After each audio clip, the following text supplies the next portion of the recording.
Legal, gente, deixa eu falar com vocês aqui. Acho que a notícia não é boa para vocês não. Para mim é, mas para vocês não. Estamos acabando hoje. Hoje é o episódio 16 das nossas lives. Estou desde março nisso. De março até julho eu fiz diariamente. De julho para cá eu comecei a fazer 2 dias. Além de pregar na minha igreja domingo, manhã e noite. Além de atender todos os dias. Minha igreja está em obra.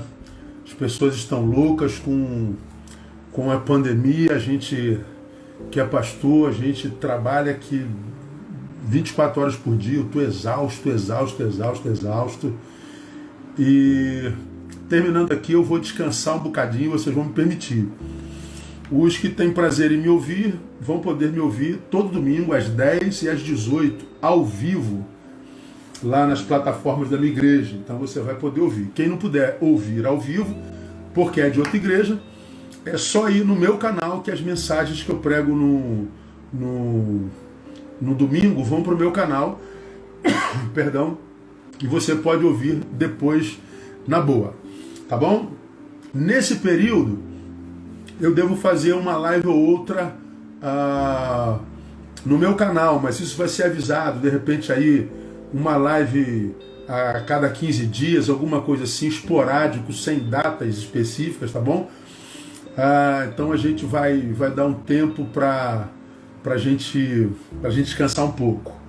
Não, o culto presencial ainda não começou, vocês sabem que não começou. Nossa igreja está em obra. A previsão da obra é dia 23 de dezembro, tá certo? Está adiantadão, então a previsão é 23 de dezembro, mas eu acredito que, como os hospitais do Rio de Janeiro chegaram a 95% de ocupações na UTI, tão cheio quanto em março e abril, eu acredito que a partir de domingo, depois das eleições, provavelmente as grandes reuniões sejam proibidas. Não está nada certo, mas eu acredito que serão proibidas. Então a gente pretende voltar no finalzinho de dezembro, mas nós já estamos admitindo a hipótese de não voltar, certo? Então, como eu disse lá no início, nós somos parte de uma fé e servimos a um Deus que não precisa de templos. Nossa igreja nunca foi tão abençoada, nossa igreja nunca foi tão presente, nossa igreja nunca fez tanto missões e ação social como nesse período de pandemia. Nós nunca estivemos tão juntos na nossa igreja como a gente esteve nesse período. Betânia foi assim de uma surpresa surpreendente. Eu tenho uma alegria grande de ser pastor de uma igreja como a minha, porque é uma igreja que chega junto. Pessoal, se eu abrir a boca, vamos à igreja, o pessoal nem pensa, eles mergulham comigo e vão mesmo. E eu fico muito feliz por isso. Acho que os 30 anos de ministério reverberaram na vida das pessoas e as pessoas estão presentes. Então a ideia é voltar no dia 23, mas admitindo a hipótese de não voltar, tá bom? Então nós vamos terminar hoje e eu vou descansar um pouquinho. Não estou falando que eu não volto mais não, tá? Eu só vou descansar aí, sei lá, pelo menos uns 20, 30 dias aí, e vindo numa live eu vou anunciar vocês no canal do YouTube, mas vocês vão ser avisados, tá bom? Agradeço aí demais o carinho de vocês. Milhares de vocês se tornaram ovelhas virtuais e seguem a gente regularmente. Chegam junto. Quanta gente do Brasil e do mundo dizendo: poxa, pastor, eu queria tanto ser membro da sua igreja, queria morar no Rio para poder congregar na sua igreja. Tem gente pedindo transferência para o Rio de Janeiro, funcionário público federal pedindo transferência ano que vem para vir congregar em Betânia. Então é muito legal, e vocês não vão se arrepender, porque é uma igreja que não é melhor nem pior do que as outras, mas é diferente de tudo que está aí, mas muito diferente, e quando você estiver presente, você vai ver isso com os seus próprios olhos e vai poder testemunhar com a sua própria vida, com a sua própria presença, tá bom? Então, vou tirar aqui um pouquinho agora e para a gente ir para o nosso estudo, desativar comentários. Foi. Então, para você que está a primeira vez, nós estamos terminando a série de estudos que eu denominei o Evangelho na Prática, o Evangelho Praticado. Esse é o estudo 16. Uma recapitulação bem rapidinho, só para lembrar vocês, nós pegamos Hebreus como exemplo, né? E fizemos um resumo do livro de Hebreus e dizendo que Hebreus é o maior tratado cristológico da Bíblia Sagrada. E depois que Hebreus revela o que é Jesus comparado com o judaísmo, que era a religião oficial, o que Jesus produziu de ruptura com a religião oficial daquela época, uma religião litúrgica, uma religião sacrificial, uma religião performática. Jesus vem e rompe a lei e os profetas terminaram. Agora nasce o tempo da graça, nós estudamos tudo isso. Depois que a gente mostra a cristologia do livro de Hebreus, a gente entende, na minha forma de ler o Evangelho, que o capítulo 13 é tudo que o Cristo apresentado no livro de Hebreus, que é um livro escrito para os hebreus que se converteram ao cristianismo, na verdade que se converteram a Jesus Cristo. O cristianismo veio depois, não é verdade? Então, o cristianismo não foi ideia de Jesus, foi ideia de Constantino. O que Jesus veio trazer para nós foi um estilo de vida. O Evangelho é a vida praticada, não é a religião, né? Então, o capítulo 13, na minha concepção, ele esmiuça o que Jesus deseja daqueles que passaram a seguir. Então, o que nós aprendemos lá? Versículo 1, permaneça o amor fraternal. Amor fraternal é Filadélfia Menetó, é amor ao irmão. No versículo 2, nós aprendemos a outra realidade. Não vos esqueçais da hospitalidade, porque por ela alguns, sem saber, hospedaram anjos. Então, uma das marcas do Evangelho é hospitalidade. Hospitalidade é a palavra filoxenia, amor ao estranho. Versículo 1, Filadélfia, amor ao irmão. No versículo 2, filoxenia, amor ao estranho. Então, veja que o amor está permeando a nova cultura existencial estabelecida por Jesus e pelo seu reino. Aí nós adiantamos mais um pouco, vamos subindo aqui, vamos para o terceiro versículo, Hebreus 13, 3, diz: lembrai-vos dos presos como se estivesseis presos com eles, e dos maltratados como sendo vós mesmos também no corpo. Então veja, versículo 1, ama o irmão, versículo 2, ama ao estranho, versículo 3, ama também os presos, ou seja, ama aqueles que fizeram mal a você, inclusive. Então é o amor por todos os lados, né? Falamos sobre isso detidamente. Avançamos e fomos para o tópico 4, honrar matrimônio. Versículo 4, honrado seja entre todos o matrimônio, um leito sem mácula, pois os devotos e adultos Deus o julgará. Então no Evangelho, honra-se o matrimônio, honra-se a família. E nós falamos sobre o casamento à luz da palavra e o casamento à luz da pós-modernidade, que são quase coisas antagônicas. Então, quando você for pensar em casamento, pensa à luz do Evangelho e não à luz da pós-modernidade. Ficamos duas lives só nesse capítulo, 2 ou 3. Aí avançamos e fomos para o próximo tópico, que é o versículo 7. Lembrai-vos dos vossos guias, os quais vos falaram a palavra de Deus, e atentando para o êxito da sua carreira, imitai-lhes a fé. Então, no Evangelho de Jesus, nós temos guias, nós temos pastores, nós temos líderes. E a Bíblia diz que nós devemos não só honrá-los, como nós devemos imitá-los. No evangelicalismo pós-moderno, no evangélico progressista, a figura do pastor é quase desprezada, a figura do líder é quase desprezada, a figura da liderança é desnecessária, é uma falta de respeito, uma desonra, é uma ingratidão plena, porque eles acreditam que eles não precisam de líder, não precisam de nada. Ou seja, o pastor e mestre para o crente progressista é um dom que a igreja não precisa mais, mas só na cabeça do progressista, porque no Evangelho nós temos líderes, nós temos lideranças, nós temos pastores, necessitamos deles e necessitamos de mestres, de ensinadores, e devemos imitar-lhes a fé. Isso é Evangelho, isso não é invenção não. Aí avançamos um pouco mais, um pouquinho mais. Aí chegamos ao versículo 8, onde o autor diz: Jesus Cristo é o mesmo ontem e hoje e eternamente. Ou seja, no Evangelho, Jesus Cristo é, não foi, não apenas é, nem apenas será. Ele é. Ele é o mesmo ontem, hoje e eternamente. Como Jesus se identifica? Ele é o quê?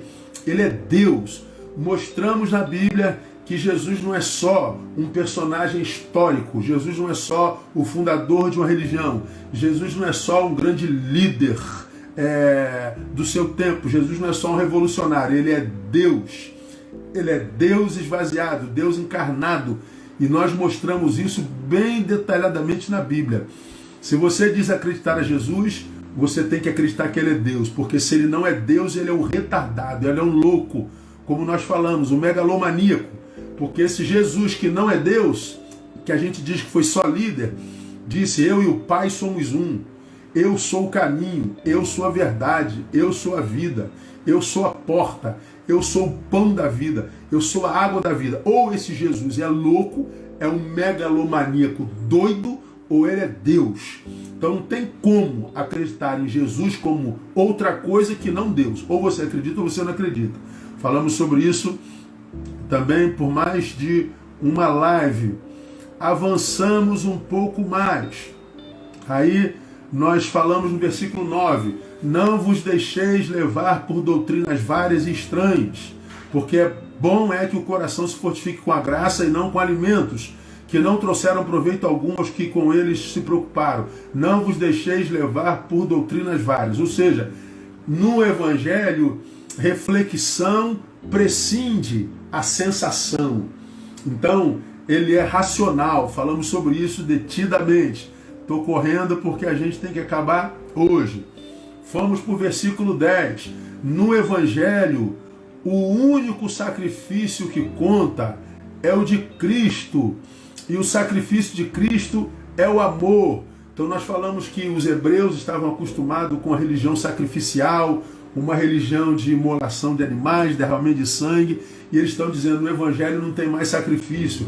O único sacrifício que conta é o de Jesus. Ficamos 2 lives nesse texto. Aí avançamos um pouco mais. Aí passamos para o versículo 14. Porque não temos aqui cidade permanente, mas buscamos a vindoura. Ou seja, a presença e relação do cristão no mundo, com o mundo, é de transitoriedade. Nós não temos aqui cidade permanente. Então a nossa guerra não pode ser só aqui. Não pode se perder de vista a eternidade, a transcendentalidade por causa das questões da terra. Devemos estar envolvidas nela, somos sal e luz do mundo, mas não podemos, por causa dela, colocar o reino e a transcendentalidade em plano nenhum na nossa existência. Então a presença e relação do cristão no mundo, com o mundo, é de transitoriedade. Avançamos um pouco mais. Aí chegamos no versículo 15. Por ele, pois, ofereçamos sempre a Deus sacrifício de louvor, isto é, o fruto dos lábios que confessam o seu nome. O sacrifício no Evangelho deve ser somente o que Deus pede. E na Bíblia está registrado todos os sacrifícios que a Bíblia pede. Um deles é de louvor, só que a gente precisa entender o que é louvor, você aprendeu na nossa live. Avançamos um pouco mais. Aí chegamos no versículo 16 e aprendemos o que? No Evangelho, boas obras não salvam, todavia elas são os frutos esperados na vida de quem experimentou a salvação. Boas obras não salvam, mas elas são frutos esperados de quem alcançou a salvação. Citamos inclusive Tiago: fé sem obras é fé de defunto, é fé morta. Ok? Chegamos ao versículo 18. O Evangelho no homem inaugura uma relação com Deus que não termina jamais. É aqui que a gente termina. Versículo 18 é de onde a gente tira o último ensino para nós, irmãos. O Evangelho no homem inaugura uma relação com Deus que não termina jamais. Um Deus eterno começa uma relação com um ser finito E esse ser finito, ele é contaminado pela eternidade de Deus e ele então se torna eterno. Quando nós e Deus nos encontramos, não é Deus que diminui, somos nós que nos elevamos. Quando Jesus toca no pecador, ele não se torna imundo. O pecador é santificado. E é bom falar isso porque a gente se lembra daquele texto em que Jesus estava na casa de um de seus discípulos e uma mulher, tida como adúltera, como mulher da vida, lava os seus pés. E os pés, para aquela região, é uma das zonas mais erógenas do corpo humano, porque lá no Oriente é a única parte do corpo da mulher que muitas vezes se vê.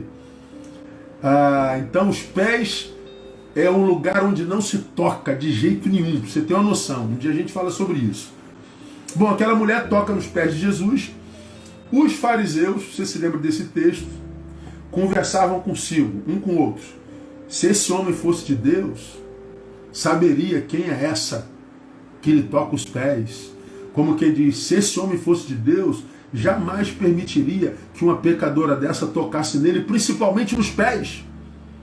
Por quê? Porque na cabeça do judeu, do fariseu, na cabeça do religioso, quando uma pecadora toca em Jesus, ela contamina Jesus com seu pecado.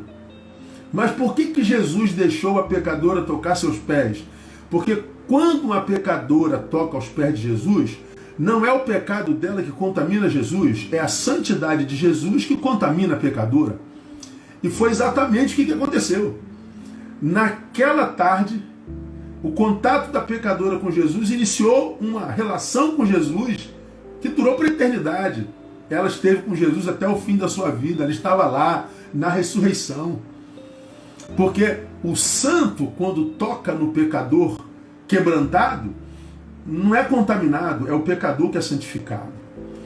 Então, quando o homem, através do Evangelho de Jesus, inicia uma relação com Deus, ele inaugurou uma relação que é para a eternidade, não acaba jamais. Qualquer cristão sabe disso.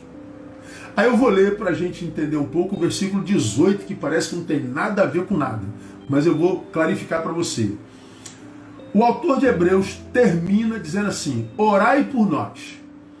Depois que ele apresenta o tratado cristológico inteirinho, um dos livros mais difíceis da Bíblia, depois que ele esmiuça o que na minha concepção é o Evangelho, no capítulo 13, e ele se despede dizendo: orai por nós, porque estamos persuadidos de que temos boa consciência, sendo desejosos de em tudo portar-nos corretamente. Então ele termina o texto dizendo: orai por nós. E por que eu estou dizendo que o Evangelho inaugura uma relação com Deus que não termina jamais? É por causa dessa frase, orai por nós. Porque só crente ora, irmão. Só crente ora. Eu sei que na cabeça de algum de vocês já deve ter tido uma reação assim, rápida. Não, pastor, tem gente que não é crente e ora. Ora mesmo? Por que eu digo que só crente ora? Porque só crente ora a Deus em nome de Jesus. Existem outras vertentes do cristianismo, são chamados de cristãos, mas eles não oram em nome de Jesus. Quando eles fazem as suas orações, que na verdade não são orações, são rezas e repetições, não termina falando em nome de Jesus. Há uma vertente do espiritismo que é chamada de cristã. Quando eles falam com o divino, com o eterno, com o transcendente, eles não falam em nome de Jesus. Só o evangélico ora e só o evangelho fala com Deus em nome de Jesus. Por que só o evangelho prepara o homem para falar com Deus em nome de Jesus? Porque somente para o crente, Jesus é o único intercessor entre Deus e os homens. Portanto, só ele ora em nome de Jesus. Ele ora conforme a Bíblia ensina. Orar em nome de Jesus. Por que em nome de Jesus? Porque nós não temos méritos diante dele. Tudo quanto pedirdes ao Pai em meu nome, diz João, ele vos concederá. Tudo quanto pedirdes ao Pai em meu nome. Então, é como que se você tivesse uma conta no banco, e só que essa conta está zerada. Aí eu presto um serviço para você e você me dá um cheque assinado no teu nome. Eu vou lá no teu banco para sacar o dinheiro que você escreveu no cheque, só que eu chego lá, o caixa vai dizer assim: ó, moço, esse cheque não tem fundo não. Esse nome não tem dinheiro aqui não, a conta está zerada. É mais ou menos isso quando a gente ora sem ser o nome de Jesus. É como que se Deus, por Jesus, nos prestasse um serviço que não pode ser pago, ele morreu no nosso lugar, e a gente fizesse um cheque para apresentar a Deus. E aí alguém chega lá no céu, eu estou com um cheque aqui do pastor Neil. O que você vai ouvir, Neil, não tem crédito aqui não. Esse nome não tem crédito aqui. Agora, se você escreve um cheque e bota o nome Jesus Cristo, e leva lá diante do Pai, o Pai vai dizer: esse nome tem muito crédito aqui. Então, eu saco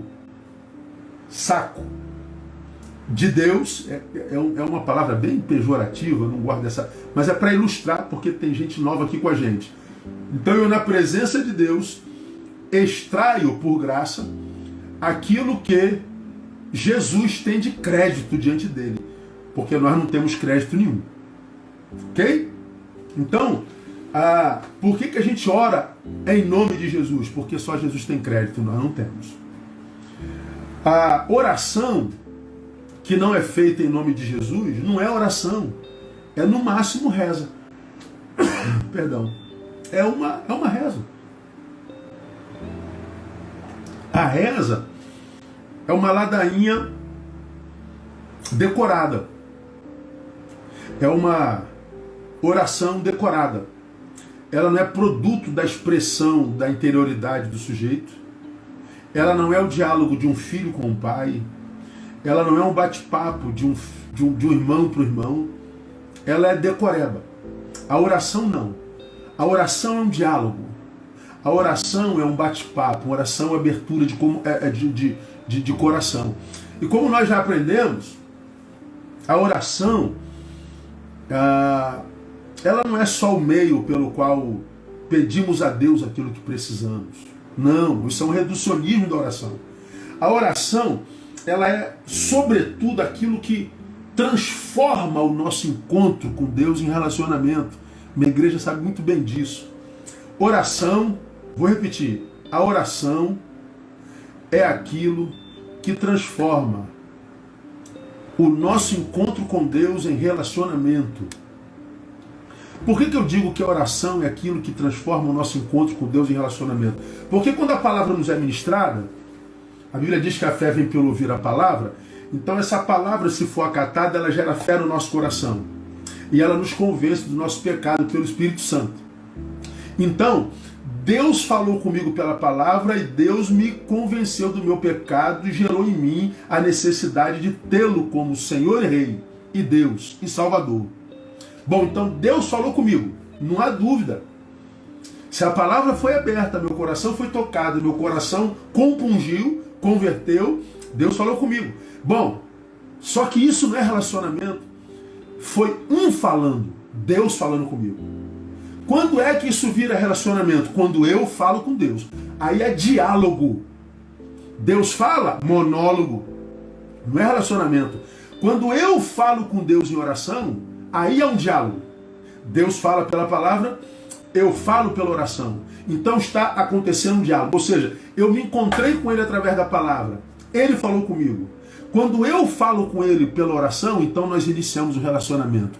A oração é o que transforma o meu encontro com Deus em relacionamento. Então tem um monte de gente, eu diria a grande maioria dos crentes, que de fato tiveram um encontro genuíno com Deus, pela palavra, pelo Espírito, mas porque não tem vida de oração, não tem relacionamento com Deus, mesmo que viva dentro de um templo, de uma igreja. Porque o que inaugura a minha relação com Deus não é a minha frequência ao templo, é a minha vida de oração, é a minha vida de diálogo com Ele. É por isso que vocês já aprenderam, já falei sobre isso aqui, que o que Deus tem para a sua igreja, Ele revela lá no templo, lá no culto, no ajuntamento, mas o que Ele tem para cada um de seus membros individualmente, Ele revela no quarto, em secreto. O que Ele tem, portanto, para nós, Ele revela na igreja. O que Ele tem para mim, Ele revela no quarto, em secreto. Por quê? Porque Ele tem relacionamento com o membro que eu sou, com o membro daquele corpo que eu sou. Então, há muita gente frustrada na igreja, porque a relação que tem com Deus é só na igreja. É uma relação pública, coletiva, geográfica, porque no templo, e cronológica, porque domingo com hora marcada. Esse tipo de vida religiosa não preconiza relacionamento com Deus. Daí vem as grandes frustrações com Deus. Por que Deus não me abençoa? Porque você não tem relação com Ele, ué.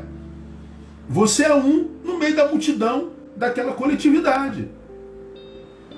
Você é um no meio daquela inconsciência coletiva. Você não tem consciência subjetiva. Você não tem relação pessoal, intransferível. Você está navegando na fé de terceiros. Vai se frustrar mesmo. Agora, quando nós somos alcançados pelo Evangelho, então nós temos o início de um relacionamento que se torna eterno, porque vira relacionamento pela palavra, pela oração. Ok? Então, oração não é só o meio pelo qual a gente alcança as bênçãos de Deus. É o meio pelo qual nós iniciamos um relacionamento com Ele. É como diz Filipenses, capítulo 1, versículo 4. Esse texto é absolutamente esclarecedor. Olha o que Paulo diz à igreja dos Filipenses. Fazendo sempre em todas as minhas orações, súplicas por todos vós com alegria. Então ele está dizendo, fazendo nas minhas orações súplicas. Então ele está dizendo, oração é uma coisa, súplica é outra. A súplica pode e deve estar contida na oração, mas a súplica não é a oração propriamente dita. E qual é o problema dos crentes frustrados com Deus? Toda vez que fala com Deus, é para pedir alguma coisa, é para tirar alguma coisa de Deus, é para extrair alguma coisa de Deus. Eles reduziram oração à petição. Aí muitas vezes nós entramos no quarto para fazer a nossa devocional, nós estamos crentes que Deus está feliz porque nós vamos passar um tempo em secreto com Ele, e Deus está dizendo, lá vem um pidão. Se Ele está entrando no quarto para falar comigo, Ele vai querer tirar alguma coisa de mim. E aí, irmão, a gente não consegue tirar. A gente não vai entender o massacrante e contundente silêncio de Deus. A gente não vai entender a aparente indiferença de Deus. Porque Deus sabe que você está na presença dEle, não por Ele, mas para tirar algo dEle. Se você é uma noiva que está querendo lhe dar o golpe do baú, e Deus não permite. Ok? Então oração é o que transforma meu encontro com Deus em relacionamento. E quando eu oro ao Senhor, eu não oro só pedindo. Aí você fala assim, poxa pastor, mas se a gente não ora pedindo, a gente ora o quê?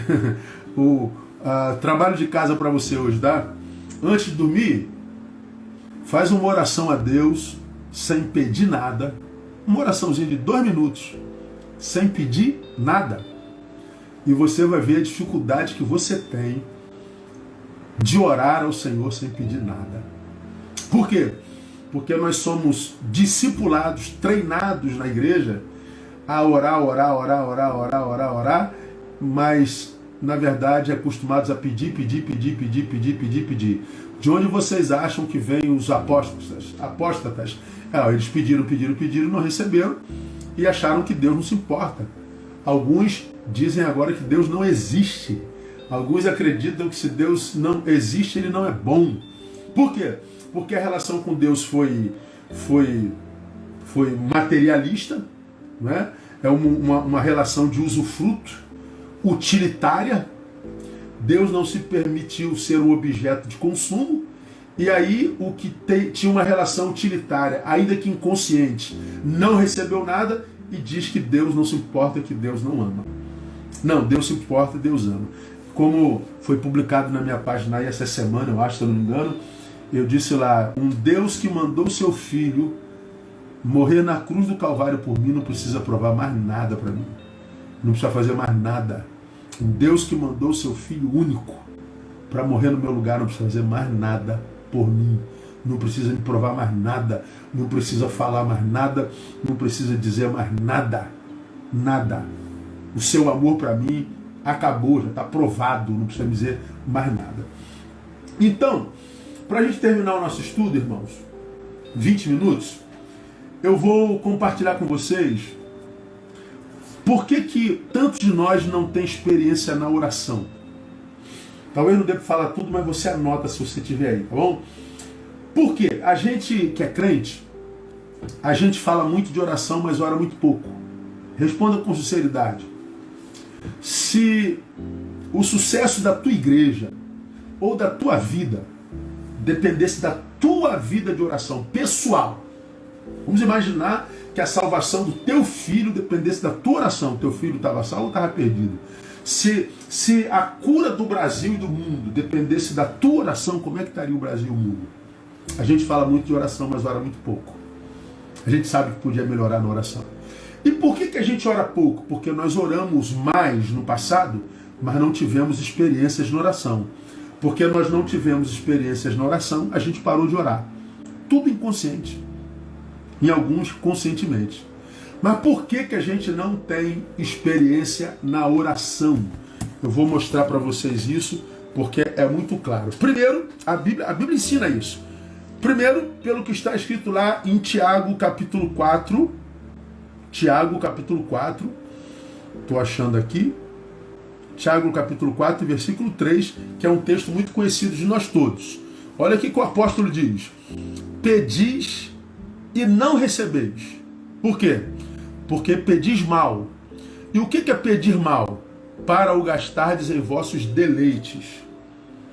Então, Tiago aqui está dizendo, existe um tipo de gente que tem vida constante de oração, mas essa vida de oração constante vai acabar porque eles vão orar e não vão receber nada. Vão ter vida de oração frustrada. Por que vão ter vida de oração frustrada? Pedir e não receber. Porque pedem mal. E o que é pedir mal? Gastar nos seus próprios deleites. É quando a gente pede algo que não é algo que a gente precise. É algo que a gente simplesmente quer. É a oração que é produto do desejo e não fruto de uma necessidade. É oração que a gente faz para gastar o nosso deleite. Eu quero aquele carro, aquela Land Rover, porque esse Jeep Compass não está prestando não. Eu quero aquela cobertura, porque esse apartamento aqui é 1 metro menor do que ele. Depois que a teologia da prosperidade entrou na igreja evangélica, nós produzimos uma geração de crentes materialistas terríveis, que estão viciados em coisas, estão viciados em ostentação, estão viciados em exibição. E grande parte dessa geração materialista, que se esconde atrás da Bíblia, mas na verdade são adeptos da teologia da prosperidade, são gente que vai ficando pelo caminho, porque a maioria da oração que eles fazem é para gastar no próprio deleite. É para ostentação, para exibição. É oração produto do desejo e não produto da necessidade. Deus prometeu suprir todas as nossas necessidades, não os nossos desejos. Ele disse que supriria todas as nossas necessidades, não nossos desejos. Daria para ficar aqui, um mês. Então, primeiro impedimento, oração, pedido mal feito, ostentação. Segundo, está em Isaías capítulo 59. Isaías capítulo 59, também muito conhecido esse texto. Isaías 59, versos 1 e 2 diz assim: Eis que a mão do Senhor não está encolhida para que não possa salvar, nem surdo o seu ouvido para que não possa ouvir, mas as vossas iniquidades fazem separação entre vós e o vosso Deus, e os vossos pecados esconderam o seu rosto de vós, de modo que não vos ouça. Então, qual é o segundo impedimento à oração? Pecado na nossa vida, pecado. Pecado. A gente pensa que orar é só ajoelhar e abrir a boca, né? Não. A gente ora com sinceridade quando a gente luta contra os nossos pecados. E eu não estou dizendo do pecado que a gente cometeu, não. Porque Deus sabe que há pecados que nós cometemos que foi uma casca de banana no caminho. Aquilo não faz parte de nós. Deus sabe que o coração é bom. Deus sabe que é santo. Deus sabe que tem uma mente sã. Deus sabe que tem vida nele. Mas aconteceu. Foi um lapso administrativo. Então Deus sabe que existem pessoas que cometem pecado, mas o coração não está no pecado cometido. E Deus sabe que tem gente que tem prazer no pecado. E domingo vai para a igreja na boa. Vende imagem de santarrão, julga todo mundo. Diz que está envolvido em causas de minoria, de militâncias, e papapá, parepepê. Mas na verdade o coração está cheio de pecado. A mente é suja. A inveja, a ingratidão, a desonra, o caráter, está tudo deformado. E cada um de nós sabe o pecado que carrega e qual o pecado de estimação que tem. A gente sabe muito bem disso. Não dá para se aprofundar nisso porque o nosso tempo corre. O que mais? Além de pedido mal feito, pecado na vida, ídolos no coração. Ezequiel capítulo 14, verso 3, diz uma coisa interessante, olha lá: Filho do homem, estes homens deram lugar nos seus corações aos seus ídolos e puseram o tropeço da sua maldade diante da sua face. Devo eu, de alguma maneira, ser interrogado por eles? Não. Deve não, Deus. Por que, Deus, que não acontece? Por que o Senhor não faz? Por que, Deus? Porque você tem ídolo no coração. Ídolo é qualquer coisa que tome o lugar de Deus na nossa vida. Qualquer coisa que tome o lugar de Deus na nossa vida. Não é só os santinhos da Igreja Católica, como os crentes acusam, não.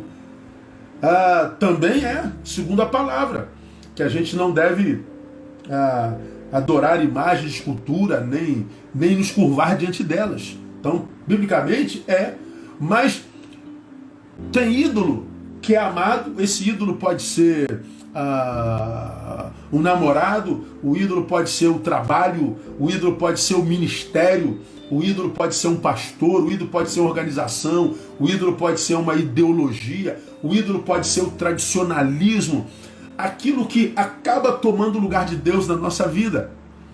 Quanta gente idólatra a gente tem. O dinheiro pode ser um ídolo que gera a avareza, que é pecado de idolatria. Então, quanta gente não tem tempo de Deus por causa do trabalho? É um ídolo. Quanta gente não desenvolve o talento porque arrumou um namorado? Ídolo. Uma namorada? Ídolo.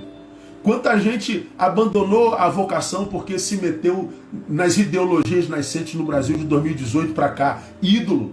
Quanta gente idolatra a própria imagem, o si mesmo que devia ser negado? Ídolo. Ídolos geram frustração na oração. Não tem jeito. Mas, estamos correndo. Marcos 11, 25. Isso aqui então, meu irmão. Isso aqui então, meu Deus do céu. Marcos 11, 25 diz assim, Quando estiverdes orando, perdoai se tendes alguma coisa contra alguém, para que também vosso Pai que está no céu vos perdoe as vossas ofensas.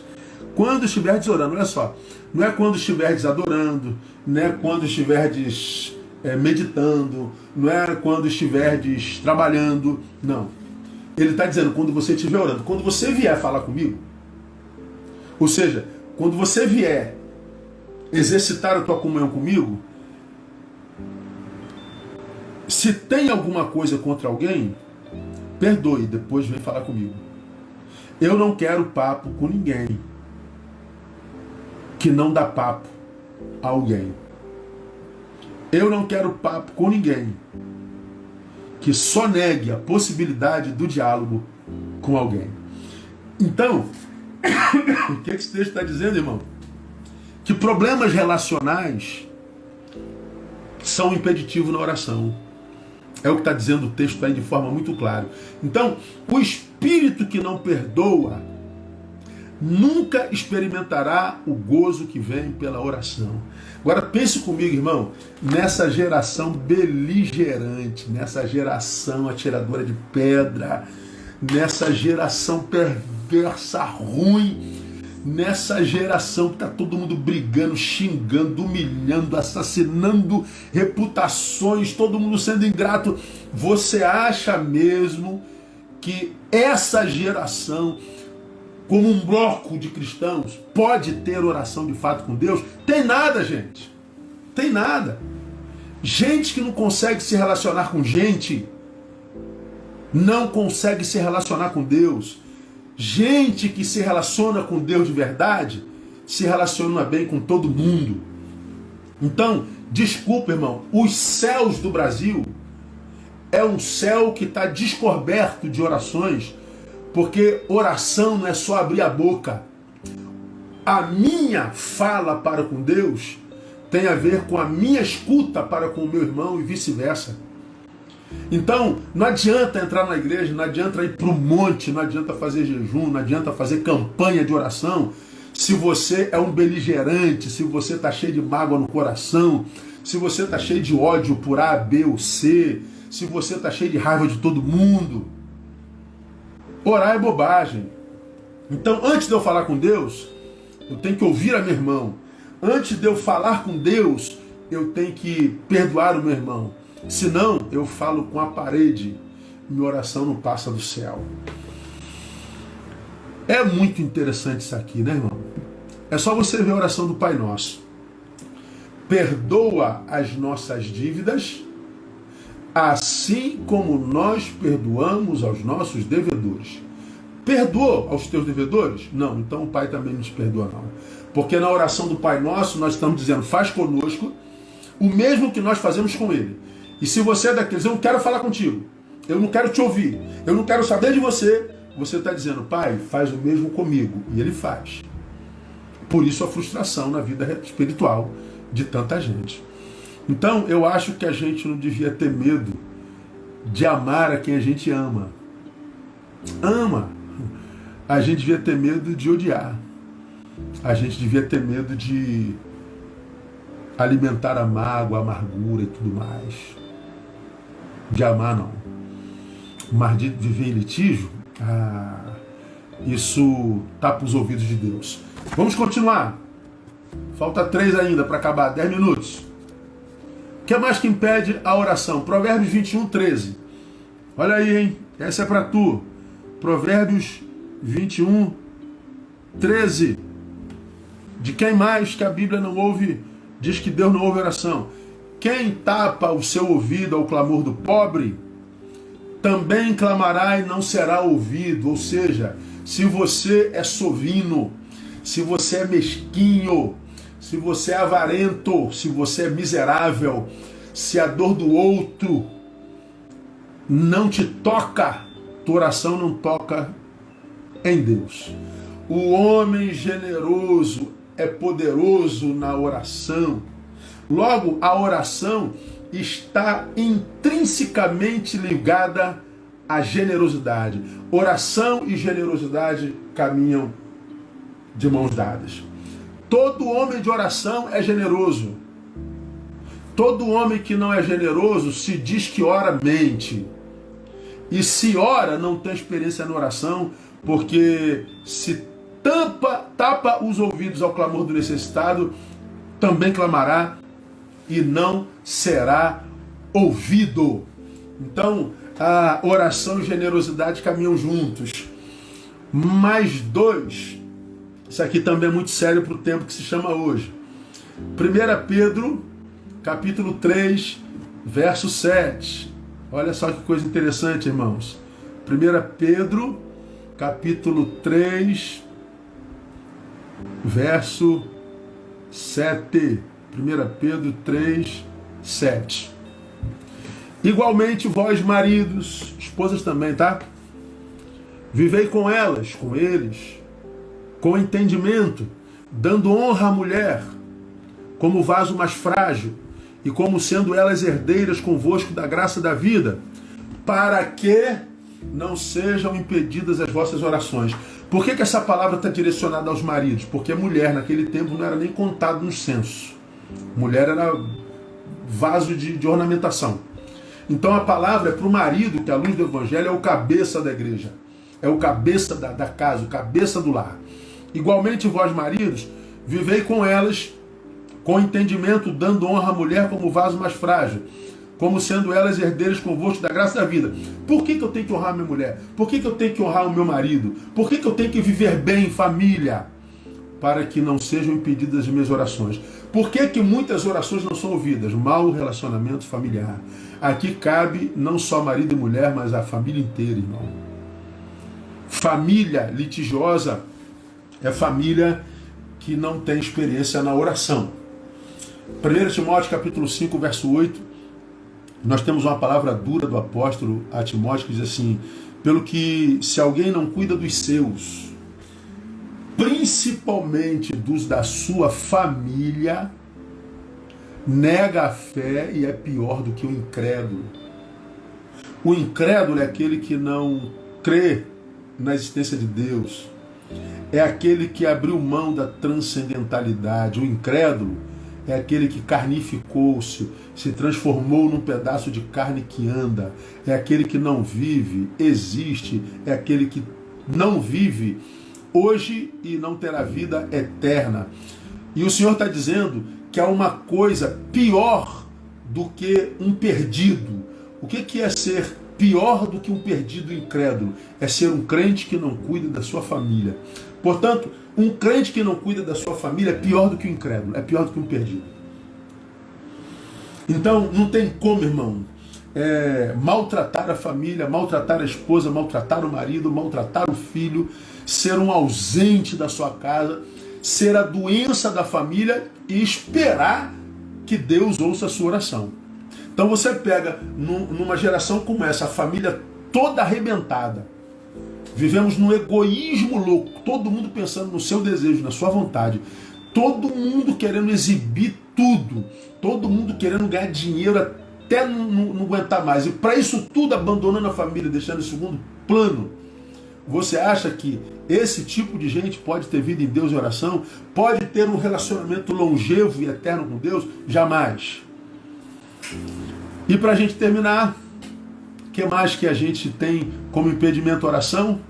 1 João 3, 22. Primeira epístola de João, capítulo 3, verso 22. Está escrito lá: e qualquer coisa que lhe pedirmos, dele a receberemos, porque guardamos os seus mandamentos e fazemos o que é agradável à sua vista. O que impede a nossa oração? Desobediência. Desobediência. Essas questões que eu expus para vocês hoje, irmãos, terminando aqui a nossa palavra, são as questões que impedem da gente começar uma relação com Deus e permanecer nessa relação saudável. Por isso que as portas das igrejas estão escancaradas na frente, mas no fundo também entra aquela multidão pela porta da frente, fica um tempinho e depois sai correndo pela porta de trás. Ninguém permanece na igreja. Ninguém consegue permanecer no Senhor, ninguém consegue permanecer na fé, ninguém consegue permanecer nele, mesmo sendo ele um Deus de amor. Por que que não consegue permanecer nele? Porque o Deus de amor não é nosso empregado. O Deus de amor também não quer ser nosso patrão. O Deus de amor, ele quer relacionamento. E no relacionamento, ambos têm papéis a cumprir. E se um dos dois não cumprir o seu papel, esse relacionamento acaba. Como a gente sabe que Deus não pode mentir, não falha, não peca, se houve algum descumprimento no relacionamento nosso com Ele, esse descumprimento vem da nossa parte. Como que vem? Pedido mal feito, pecado na vida, ídolos no coração, ídolos amados e ídolos odiados, problemas relacionais com amados, problemas não perdoados, mesquinhez, sovinice, avareza, pandurismo, que nos impede de abençoar a causa do necessitado, a causa de Deus, mau relacionamento familiar, ente familiar que não cumpre o seu papel na trama familiar, pelo contrário, ele é a razão da dissolução da sua família, não tem como ter comunhão com o pai não, e desobediência. Se a gente cumprir isso, irmão, admitindo a possibilidade do erro, quem pratica isso aqui também erra, se equivoca, se aborrece, comete equívocos, problema nenhum.